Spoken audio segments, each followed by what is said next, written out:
Le principe de l'immunothérapie, c'est le même que pour les vaccins de désensibilisation par injection ou en dessous de la langue pour les allergies environnementales comme les acariens, le chat, les pollens.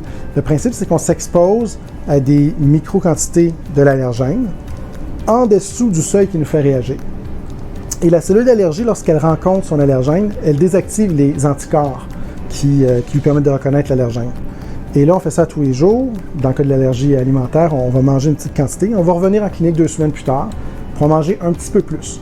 Mais le fait d'en avoir mangé régulièrement, ça a repoussé notre seuil un peu plus haut en désarmant nos cellules. Et là, on mange plus. Fait qu'on a commencé avec une trace d'arachide. Bien là, on va passer à 2 traces d'arachide.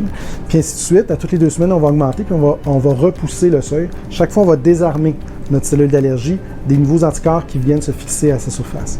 Jusqu'à ce qu'on atteigne une portion normale de l'aliment qu'on va prendre à tous les jours. Donc, disons 10 arachides à tous les jours. Et là, tant que je mange ma dose de 10 arachides, constamment à tous les jours, je désarme ma cellule. Donc, elle n'est jamais capable de réagir.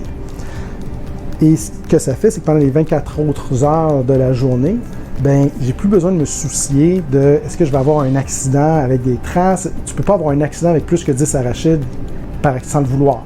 Rendu là, ça devient volontaire comme exposition. Donc là, on va dire que le patient atteint une désensibilisation à des niveaux protecteurs. Donc, c'est beaucoup de travail parce qu'il faut que tu prennes ta dose à tous les soirs ou à tous les matins, bref, à tous les jours. Il faut faire attention quand on le prend d'avoir toujours son épipène à proximité parce que ça reste ton allergène. Comme on a dit, le seuil peut fluctuer avec différentes choses, les infections, la chaleur, la prise d'alcool, l'anti-inflammatoire au moment de la prise de l'aliment.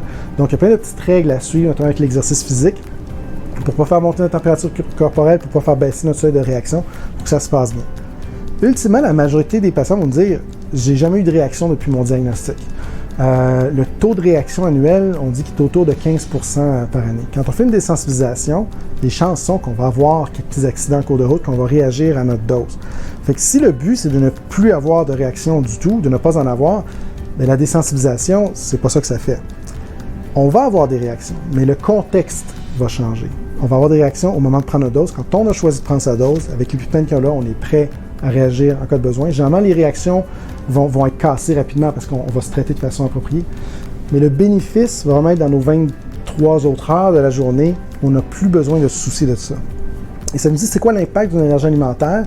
Si moi, j'ai pas d'impact de mon allergie alimentaire, je suis capable de tout faire puis que je suis aucunement limité, ben, est-ce que ça vaut la peine de me désensibiliser? Il faut vraiment se poser la question.